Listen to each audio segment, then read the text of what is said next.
All right, we're going to talk about our favorite subject. Hold on a minute. Here we go. We're going to talk about the radius of convergence for power series. And I took this graphic from the book that we use, and it is the graph of, as you can see, 1 over 1 plus x squared. And it's a nice smooth curve. And the next picture here, or the next figure, is a graph of the Taylor polynomials of different degrees that we use to model this function between, clearly, -1 and 1. And as you can see, we have a pretty clear, what I would call, interval of convergence from about here to here. And what does that mean? Well, that means the function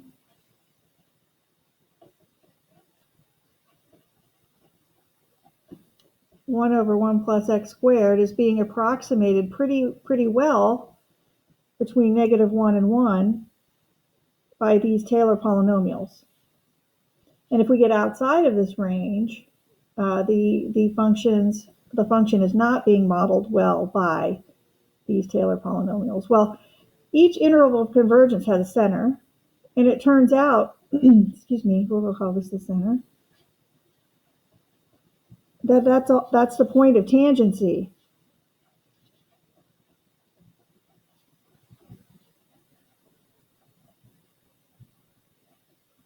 Between these Taylor polynomials and the function, because they share the same point, as you can notice here, okay?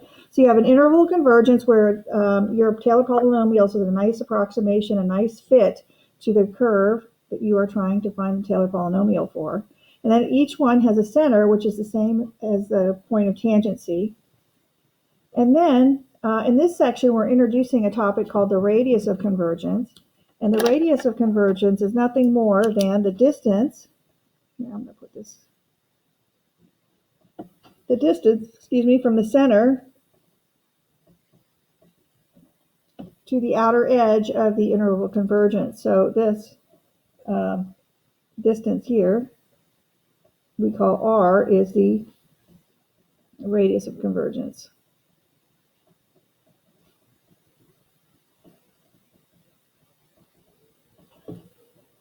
Okay, which brings us to a theorem in the book, which I like to say describes what the possibilities are for our ability to have an interval of convergence to match our function here, okay? And as you know, any book has a theorem 5, so I'm going to scratch this out. It's one of my pet peeves. So you have 3 possibilities for an interval of convergence for a power series. And this is the power series right here, centered at A.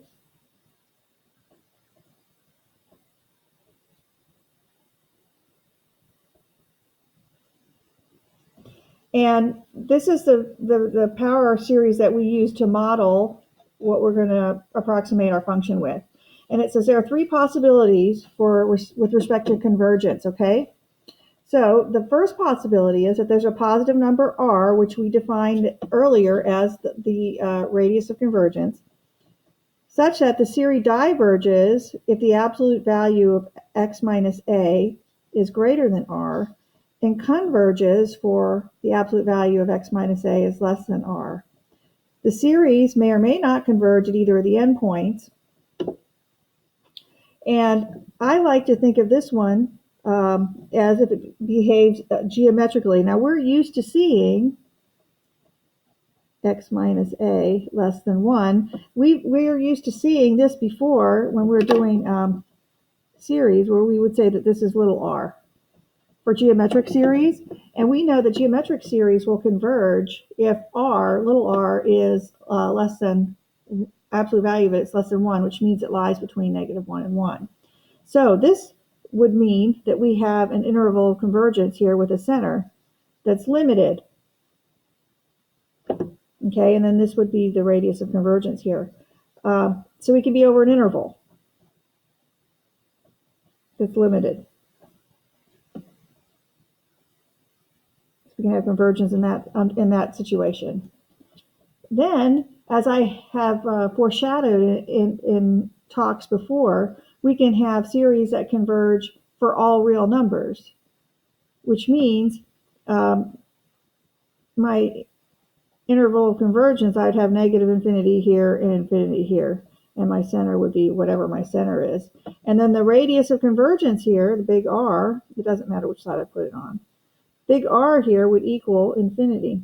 And there are three functions that we know of right away that I foreshadowed in past discussions. We said e to the x was one that converged for all real numbers, and in this video we'll prove that e to the x does, and sine x, and then lastly cosine x. All their power series representations will converge for all real numbers if we use all of the terms in the series. And then we have the sad case where you might have the series converge only at x equals a and diverge everywhere else. Well, what is a? A is the center. So this is convergence at a point.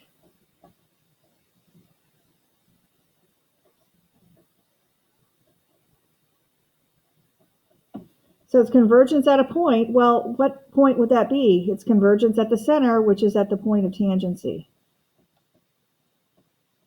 And if it diverges everywhere else, well, would this series be a good approximation for the polynomial? The answer is no. I meant to write tangency here. Okay, so what are the possibilities? Well, we can have an interval that's limited. So this would be c plus r, and this would be c minus r. We can have convergence for all real numbers, where this is negative infinity, infinity. This is r here, this is r here. And then we can have a convergence only at x equals a, which is at a point, and that's the center, which is the point of tangency, which means this would not be a great approximator for our function. Okay, so our task at hand is to find the radius of convergence and intervals of convergence for some functions, or some power series, I'm sorry, and I have an example that will fall in each one of these categories, and then maybe a couple others. So let's get started. Well, how do we find intervals of convergence, or the ratio, or the radius of convergence? Well, we use something called the ratio test. And where have we heard of the ratio before? Well, I hear from the back there, somebody's saying, well, geometric series have ratios.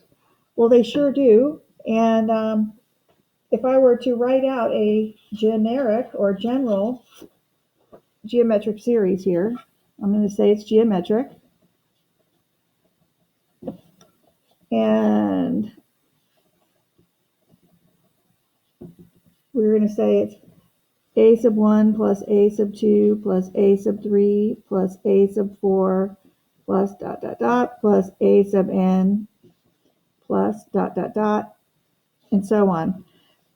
And if it's a geometric series, that means it's going to have an R, or a ratio, a common ratio. So how do we find common ratios with series? Well, what we do is we take the second term and divide it by the first term, because it's a ratio, and that has to equal the third term divided by the second term. But what if I wanted it generically?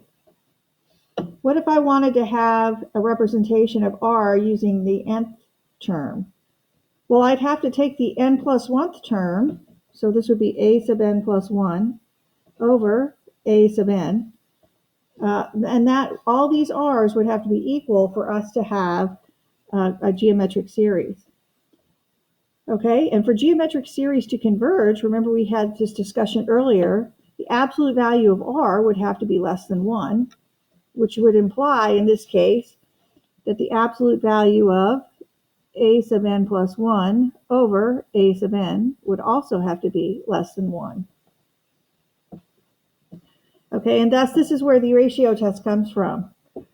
Now this says let your series be one that has positive terms with the limit as we let n, which is the number of terms, go to infinity, of a sub n plus 1 over a sub n. Now I'm going to guarantee that we have positive terms by putting absolute value bars here. And when I use the ratio test, I use absolute value bars. Okay, and it has to equal some number L. Well, that's great. Well, we know that limits will equal L either or infinity or some other defined number. But since this is R, we know that this series will converge if it has an R factor here that is less than 1, which we already discussed. We know the series will diverge if the R, or the ratio, is greater than 1. It lies outside that range. And sadly, the test is inconclusive, which makes us very sad. It's inconclusive when L is equal to 1, which means this test wouldn't help us. But this test does help us find the interval of convergence and radius of convergence. Okay, so let's, the ones I'm going to do today are going to be conclusive, and we'll worry about inclusive in the next discussion that we have. All right, so let's try one. Well, I came up with one here that's the sum from n equals 0 to infinity of 3 times x minus 2 to the n. And if I were to write out the terms for this, let's do a little bit of analysis before we start here, so we give some context as to what we're doing.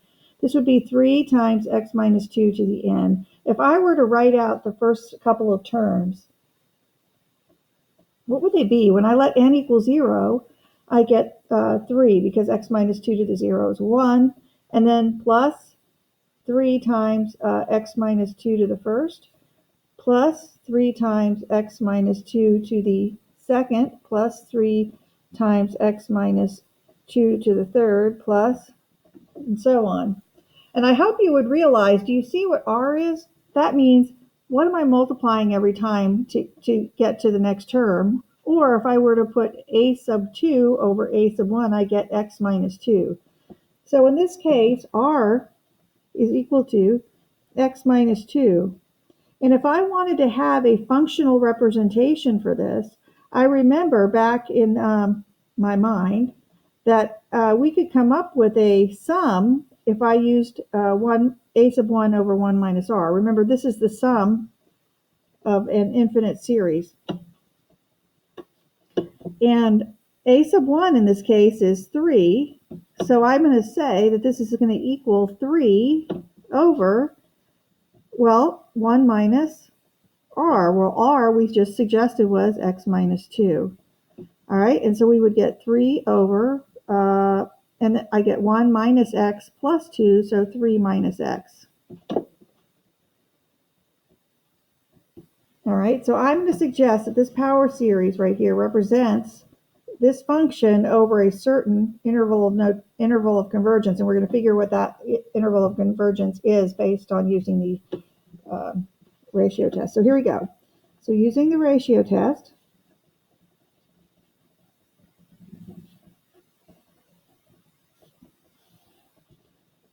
that means I'm going to take the limit then, as n goes to infinity, of the absolute value of a sub n plus 1 over a sub n.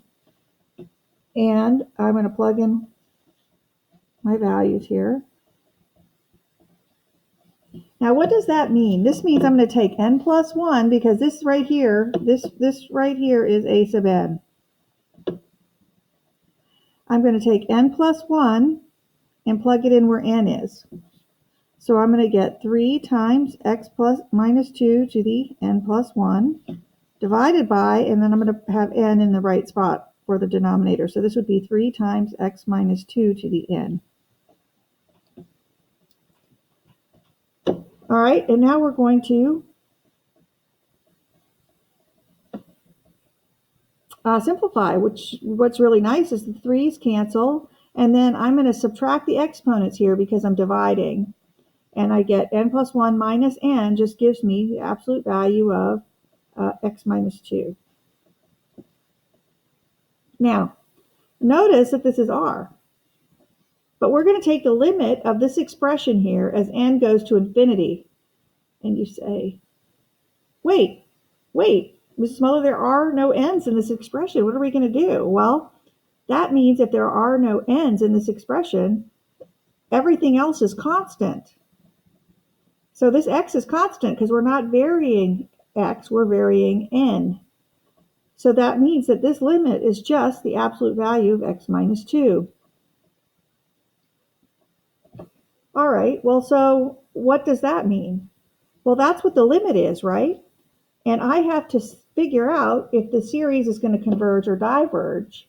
So if I know what L is, and in this case, this is equal to L, x minus 2, absolute value of it equals x minus 2, I want it to converge or find out when it will converge. So I will set the limit that I found less than 1 to see if it when the series converges. So I'm going to say series converges when the absolute value of x minus 2 is less than 1, which means x minus 2 mathematically has to lie between negative 1 and 1. And x is going to be less than or greater than, if I add 2 to all the sides, 1 and less than 3, which means my interval of convergence is going to be from 1 to 3, and my center in the middle here is 2, and my radius of convergence here is going to be the distance from the center to the outer edge of the interval of convergence, and so r in this case is equal to 1. And the IOC, for the time being, is 1 to 3. I say for the time being because we're going to have a discussion later about convergence at the endpoints, and sometimes series will converge at the endpoints, and that's a discussion for a later date. But all right, so let's see if we're right. How do we know we're right? Well, this is modeling a function, isn't it? We already figured out what that function was. We said that the function, as I recall, was 3 over 3 minus x. So I'm going to go to our favorite handy dandy Desmos and say 3 over 3 minus x, which happens to have an asymptote at x equals 3, which I'll put in here just for our viewing pleasure. All right, and then I'm going to put our series that we came up with. So y equals sum from n equals 0 to, I'm going to say 40, just to see what happens. 3 times x minus 2 raised to the n. All right, and if you could see by my graph here, I'll bring it more down to the center here. Our interval of convergence would be x equals 1, we said, and I need to make that dashed, to x equals 3. And our algebra bared that out, which is really pretty cool. So finding out the limit of the ratio and see when it behaves, when a geometric series will converge, which is the absolute value less than 1, allowed us to find the interval of convergence and thus the radius of convergence. So this is the classic case of converging for a limited interval. This is the first case. All right, so let's go on to the next one. Let's see what happens in the next one. All right, next one in your notes is the series that's represented by this sum here from n equals 0 to infinity of n factorial x to the n. All right, so we're going to try to see if we can find an interval of convergence. And Siri's listening to me, which is hilarious. And not finding any answers. Anyway, here we go. We're going to keep going here. All right. So how do we find the radius of convergence or the interval of convergence? Why, yes, we're going to use the ratio test. So we're going to say using the ratio test.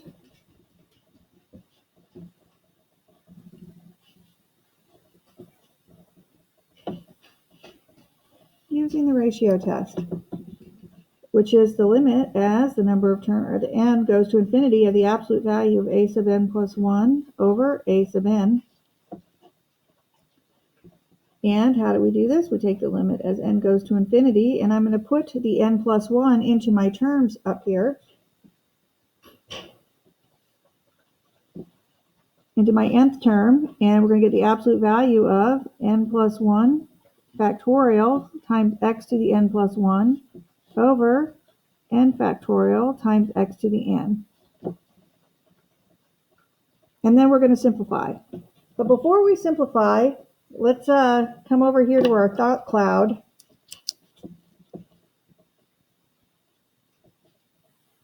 And we have two factorials here. And what I'd like you to do is to think, okay, we have n plus 1 factorial over n factorial. And I'd like you to think about which expression is larger. Well, clearly the one with its n plus 1 is larger. Well, I like to say that the one that is larger, we can rewrite as n plus 1 times n minus 1, and so on. But I could rewrite this as n plus 1 times n factorial over n factorial. And jokingly, I like to say that n plus 1 factorial has an n factorial in disguise that is just waiting to be canceled out, which we can do here. So we can cancel this out. And we're just left with n plus 1. All right, so that was our little thought exercise. So when simplifying factorial expressions, always expand the larger one because there's a smaller factorial in disguise waiting to be canceled out. So remember that for the future. Okay, so we can simplify this to be then the limit as n goes to infinity of the absolute value of, well, as I said, this expression here, n plus 1 times n factorial, will allow us to cancel the n factorials, and I'm just left with n plus 1 times x to the, well, what are we going to do? We're going to subtract the exponents and get n plus 1 minus n, which gives us x to the first. And we're going to take n to infinity, recognizing that x is a constant here. And because x is a constant, I am only concerned about taking n to infinity. And when I take n to infinity, this blows up and goes to infinity. Well, what does that mean? Well, if we go back to our ratio test considerations here, if the limit is greater than 1, then this series diverges. Well, this is infinity, which is clearly greater than 1. Therefore, this series is going to diverge. However, there is only one point where this series will converge. So for convergence, the requirement is, since this is infinity, x has to equal 0. That's the only time our limit will be less than 1, because it'll be infinity anytime x is any other number, like 1 or 2 or 3 or 4, whatever our number is. So for convergence, it's only going to converge at x equals 0. Well, if it's only converging at a point, here it is. Here's my interval of convergence. Does it have a radius of convergence? And the answer is no.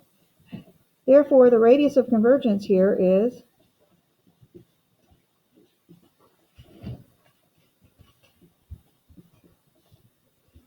is 0. And so this is convergence at a point.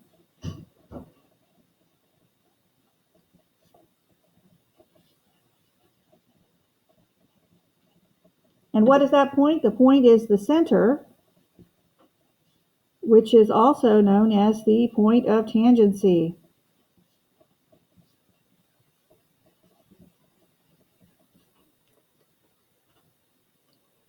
Now, let's expand this series out. I'm going to say that the series from n equals 0 to infinity of n factorial times n x to the n is equal to, if we let n equal 0, we're going to get 1, because by definition, by the way, 0 factorial is equal to 1 by definition. We're going to get 1 plus, if I let x equal 1, we get x, plus 2 factorial is 2, 2x squared, plus 3 factorial is 6, so 6x cubed, plus 4 factorial is 24, so it's 24x to the 4th, plus, oops, sorry, my plus ran into my 4 there, plus 5 factorial is 120, x to the 5th, plus dot, dot, dot. Now, you might question, or at least I would, well, why is this converging only at a point and our other one didn't? It converged over an interval. Well, what do I have to multiply each term by to get to the next? And I think that gives some insight as to why this is happening. Well, to get from 1 to x, we multiplied by x, didn't we? And to get from x to 2x squared, we multiplied by 2x. And then to get from 2x squared to 6x cubed, we multiplied by 3x. And then we multiplied by 4x, clearly, because this is the factorial piece. And then here we multiply by 5x, and so on. So is there a constant r here? Well, no, r is changing all the time.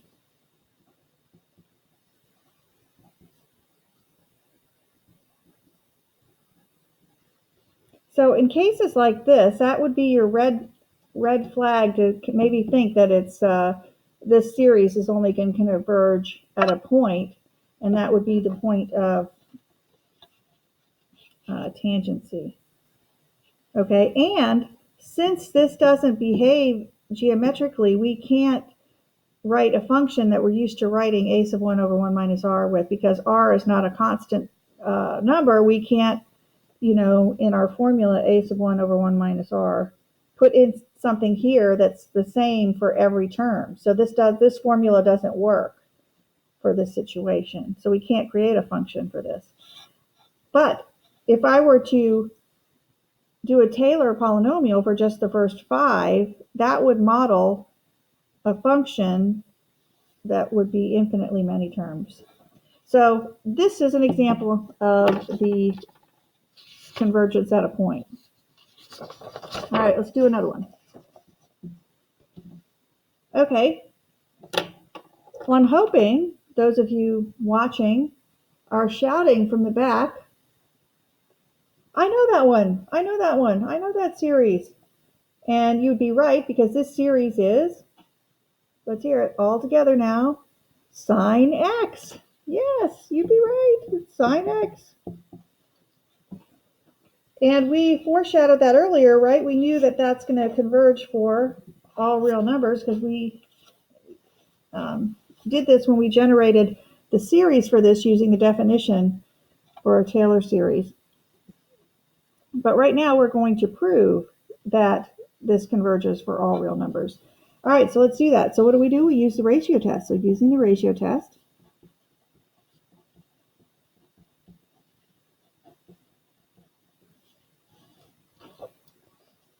I'm going to find the limit then as n goes to infinity of the absolute value of a sub n plus 1 over a sub n.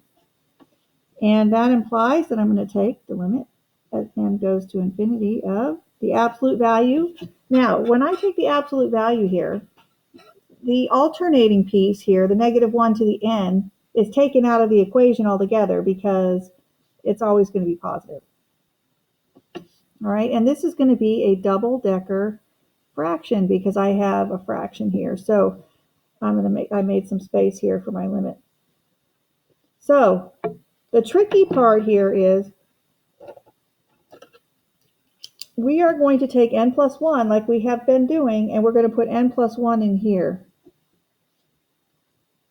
which means it's going to be 2 times n plus 1 plus 1, which is what some students miss. So I want you to pay attention to that. That's 2 times the quantity n plus 1 plus 1, which equates to 2n plus 3 if you distribute the 2, okay? And so that's going to be 2n plus 3 up here and then 2n plus 3 down here. So just pay attention to that because that trips folks up and I don't want it to be you. Okay, so let's do this. We're going to say x to the 2n plus 3 divided by 2n plus 3 factorial all over the nth term, which is just this expression with the n in it, x to the 2n plus 1 over 2n plus 1 factorial. And since I have a double-decker fraction, I'm going to simplify this, and we get the limit as n goes to infinity of the absolute value.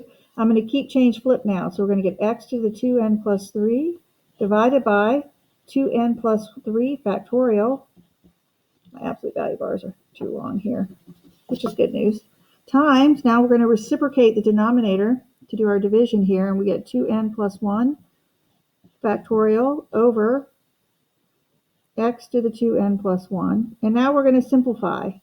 And I hope you remember, what did we say we are going to choose in order to simplify the factorials? Well, we're going to choose the larger one, which happens to be this one, because what is embedded in this larger one that can be canceled out? This one. So how do we expand this? This is going to be 2n plus 3 times 2n plus 2 times, you got it, 2n plus 1 factorial. That's what this 2n plus 3 expression equals. Which means we can cancel out the 2n plus 1 factorials and go on to our next statement here. So we get the limit as n goes to infinity of the absolute value of, well, what do the x's do here? If I subtract the exponents, I get 2n plus 3 minus 2n plus 1, the quantity of that, so it's going to be x squared on top, divided by 2n plus 3 times 2n plus 2, absolute value here. And what have we been saying this whole time about the x's here when I take the limit as n goes to infinity? Yep, I heard you say it. The x squared is a constant. And so it's not going to be part of the limit. Well, I mean, it will be part of the limit answer, but it's not going to be part of what we consider going to infinity. So what happens to this expression if I have a constant over 2n plus 3 times 2n plus 2?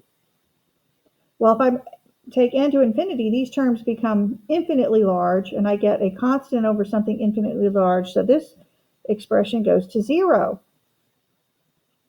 which makes us really happy because if this goes to 0, this is always less than 1, which in our ratio test conditions say this will converge. So it doesn't matter what x is. This limit is independent of x. And so it's saying I'm always 0. So I'm always less than 1, which means I always converge no matter what x is. So we can say, therefore, the series and from n equals 0 to infinity, yep, Siri. When I say Siri. I can only add to your library if you have an Apple Music subscription. So hilarious. When I say Siri, Siri thinks I'm talking to her. Which is a new and pleasant experience. All right, technology, huh? All right, negative 1 to the n, x to the 2n plus 1 over 2n plus 1 factorial. So we could say, since this limit's equal to 0, which is less than 1, therefore the series will converge. So converges for all x, an element of the reals, which is really cool, which means if I were going to do my, tie interceptor, that means I'm going from negative infinity to infinity, and my center here is at 0 because my power function is not shifted anywhere. Please note that. And then my radius of convergence then has to be infinity. And then my IOC, if I were going to write it in interval notation, it's going to be negative infinity to infinity. Which is really cool, but we knew that, didn't we? Because we foreshadowed that. And so let's go to Desmos and see if this works, because we already know that this series is equal to sine. So I'm going to get these off the screen really quickly. And I'm going to type in y equals sine x. There's our function, and then we're going to put our sum in. And it goes from 0 to, we'll do 45. We're going to do a fraction bar. That's going to be -1. -1 raised to the n. I'm sorry, it's painful to watch me type, but we got to get through it somehow. And then this is x raised to the 2n plus 1 divided by parentheses 2n plus 1 factorial. We really mean it, right? Wow. Okay, I was nervous there for a minute because it wasn't converging really quickly, but here we go. So I'm going to show you that, gosh, for 45 terms, the red curve and the black curve are the same until, gosh, we get out to, on the right side, we're almost to 35, 2, 4, 6, 36, and on the left side, the same. And I'm only using 45 terms here, which is pretty cool that this will converge for all real numbers. Because if you use infinitely many terms, this is going to match the sine curve exactly, which is very, very, very, very, very, very cool.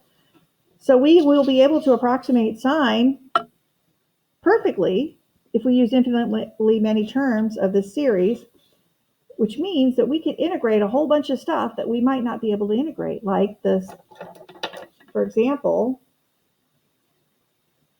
because I can hear everybody saying, but Mrs. Muller, I know how to find the antiderivative of sine x. Well, sure we do.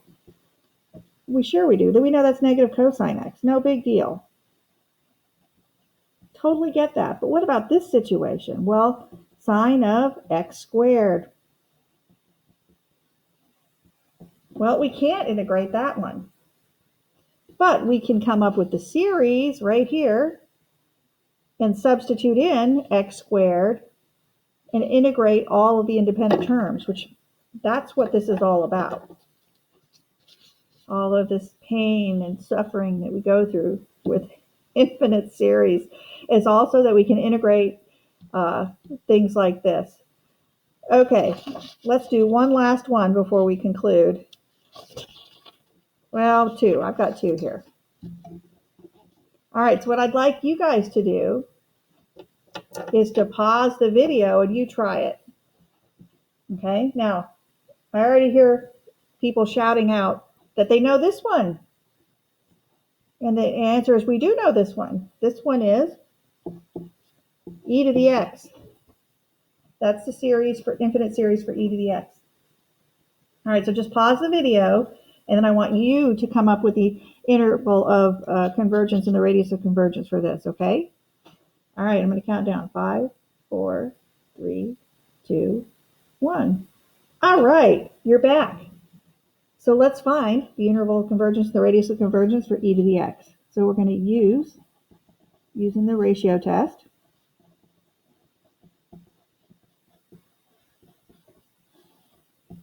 That would be the limit as n goes to infinity of the absolute value of a sub n plus 1 over a sub n.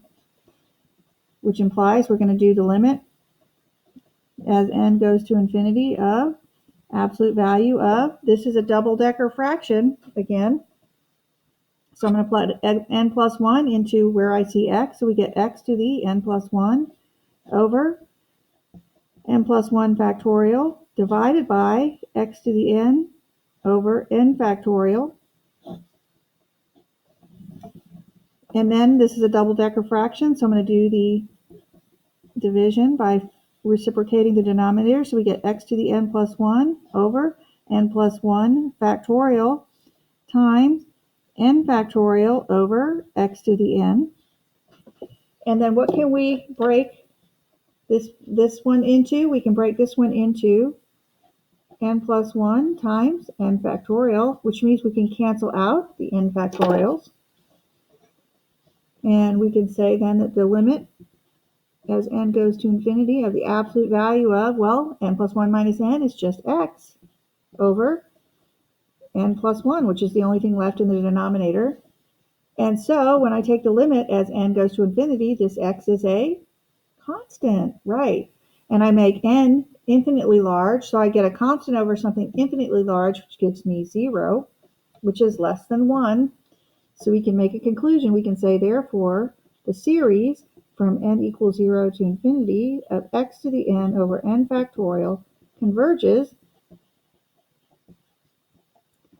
for all x, an element of the reals, for all real numbers, which means it doesn't matter again what x is because this will always be less than 1. So our IOC is going to be negative infinity, my tie interceptor. And our center is 0, which means our radius of convergence is equal to infinity, and our IOC will be all real numbers. Well, that's great. All right, so let's prove it. Y equals e to the x. There it is, our beautiful favorite function of all time.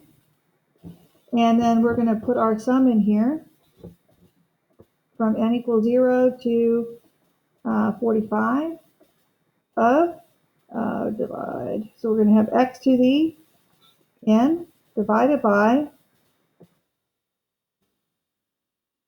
n factorial.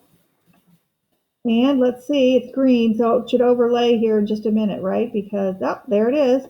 And you can see that it's pretty good on the right side.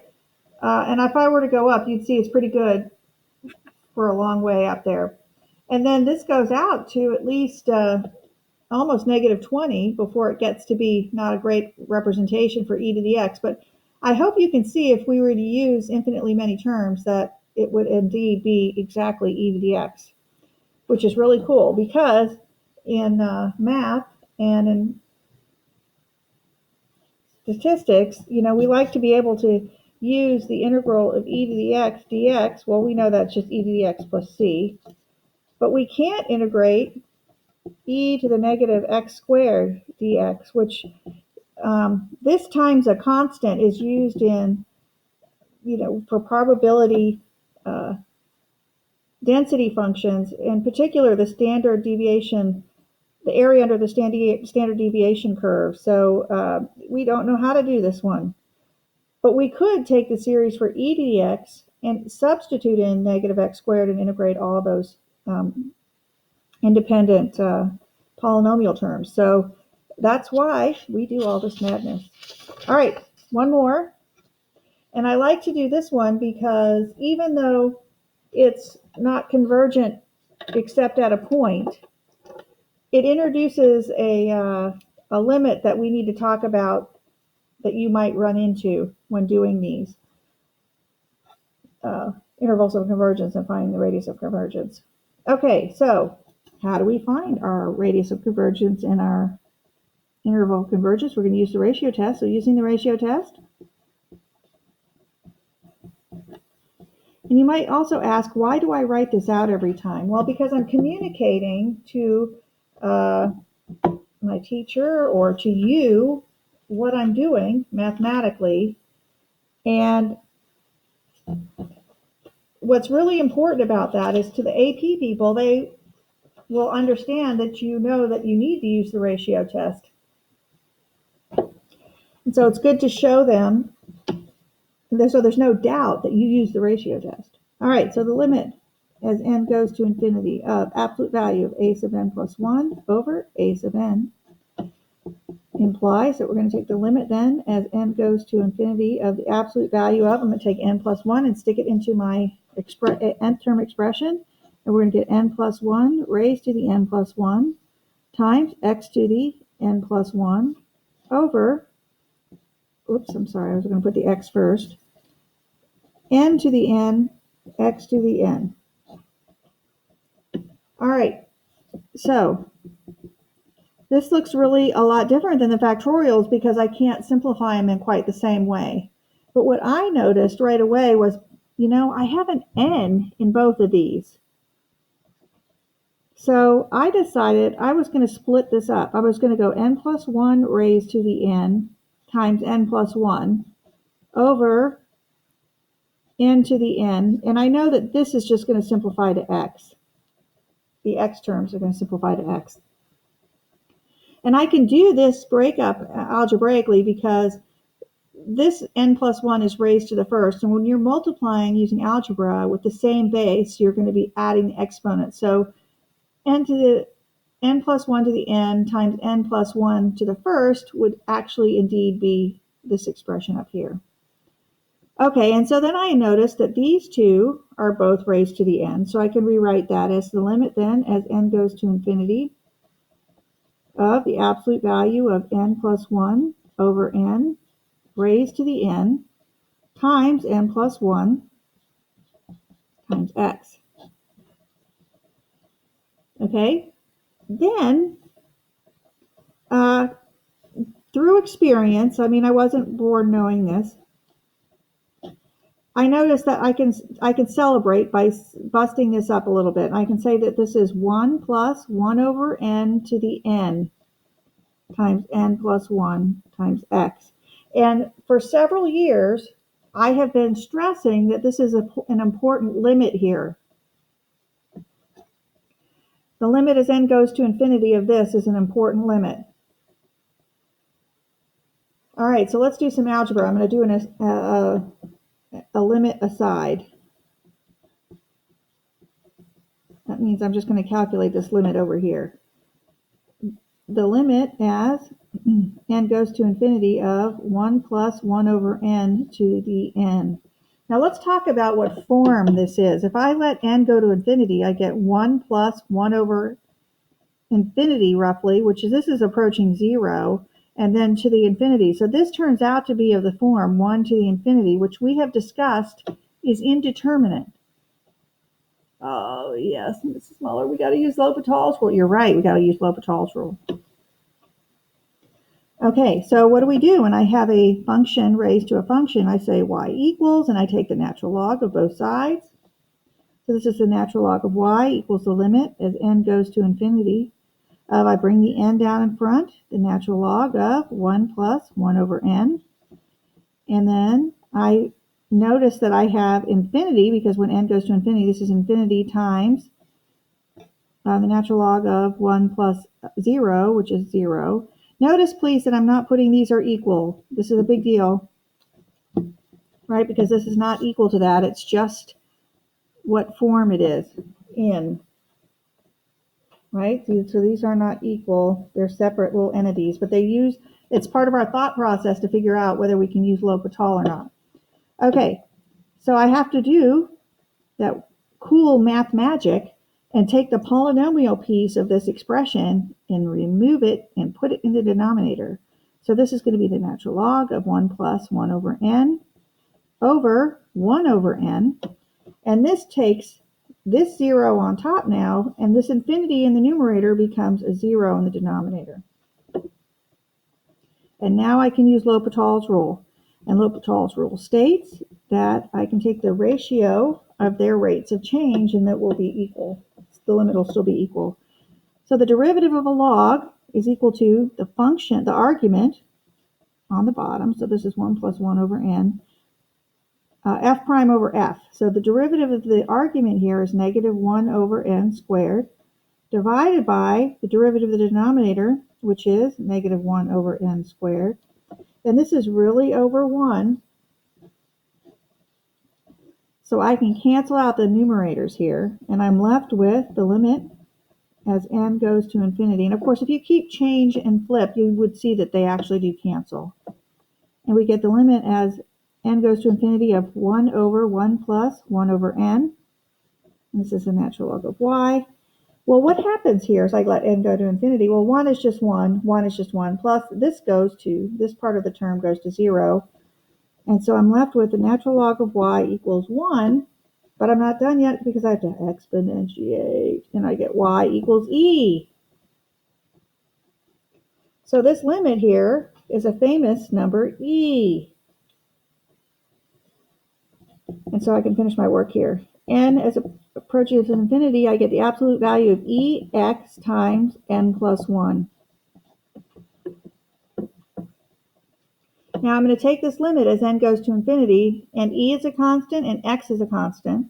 So the limit just goes to infinity. So this is a situation where the only time this is going to converge is when x is equal to 0, which is at the center. Can you remember when we wrote that? How did we write that? We said that this will converge only when x equals 0. So this is convergence at a point.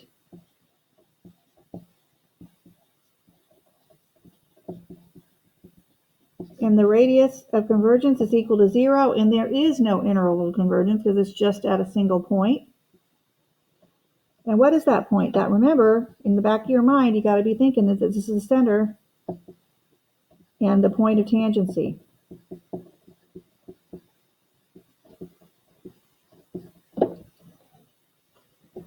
Okay, so I did another one where it converges only at a point. Now, why did I go through all of this explanation about this limit breaking down into e? Because there are several problems where you're going to find this expression, and I wanted you to recognize that that was e.